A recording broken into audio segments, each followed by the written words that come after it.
Right. So, what are the important elements of cyber terrorism? How do we know when cyber terrorism takes place? We all we certainly we need to look at particular indicators uh, that should be there so that we can categorize particular events as cyber terrorism. Here is a polling conducted by Lee Jervis in 2012 and 2017 on what counts as elements of cyber terrorism. And there are three main components that we can see here. And the first one is political and ideological motive. Political or ideological motive is the main component, the first component that is considered to be the most important among other components of cyber terrorism. It is so because there are multiple different cyber offensive operations um, taking place in the digital realm, but the ones that can be categorized as cyber terrorism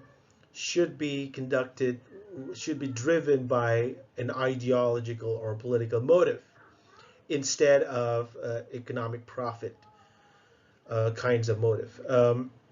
Right, so that's the first. The second one is digital means or target. That means that a cyber terrorism, an event of cyber terrorism, must be indicated by the use of digital means by terrorists targeting other digital means, target or a digital network.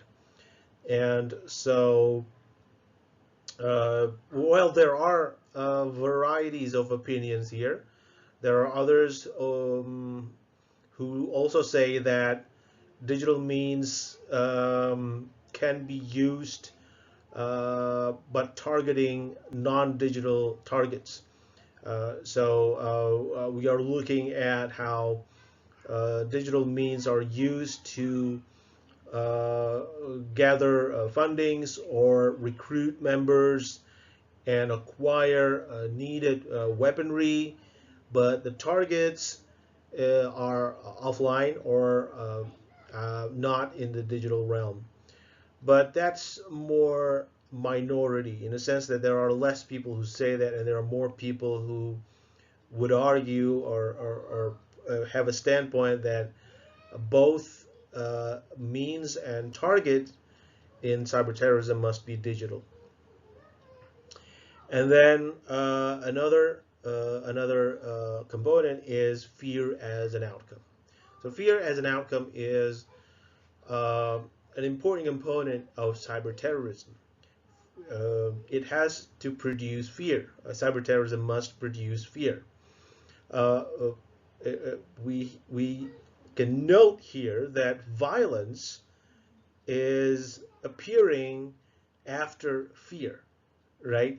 So if we look at this polling, violence against people or property is not above fear, which means that fear may result even without violence, even without kinetic effect. Fear can be induced digitally by cyber terrorists. Um, Fear can also be induced through threat of use of force. So let's say a digital or cyber terrorist attack um, advertised a possibility or a threat that terrorists may poison uh, a water source of a particular community, and that community takes that advertisement or campaign as something true that will take place, then that will induce fear in the society. So there's no violence there.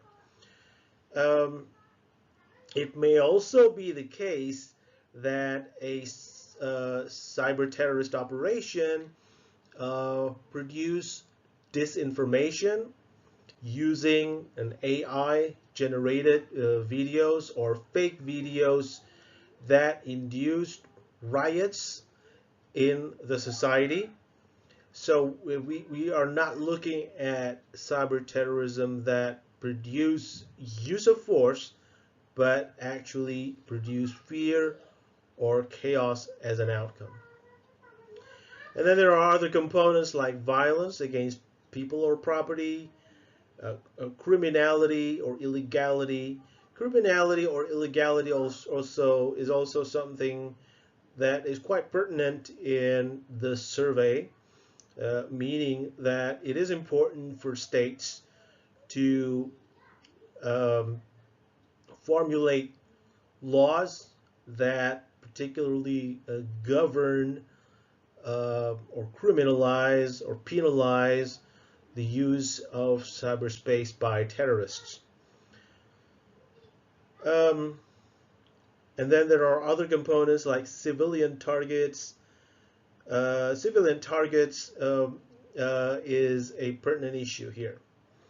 There are uh, opinions or surveys that would argue that cyber terrorism is something that only takes place when the targets are civilians. But it is not easy to distinguish between civilian and military targets, particularly and most especially in cyberspace. Because in cyberspace, most of the facilities are run and owned by private sector, private entities, although they may be run at the same time by the military or elements of the military. And then we also look here that the component of non-state perpetrators is has a pretty low ranking in the survey, uh, which suggests that increasingly attacks in cyberspace that are they are politically motivated or ideologically motivated, and then using digital means as vehicle of operation and target of operation, producing fear as an outcome, is not operations that are conducted by non-state perpetrators, but rather by state perpetrators backing a non-state perpetrator. So, what I'm saying was, when state actor is backing a non-state perpetrator. So there's always the presence of the state in the conduct of cyber attacks, significant cyber attacks by non-state perpetrators. All right, now.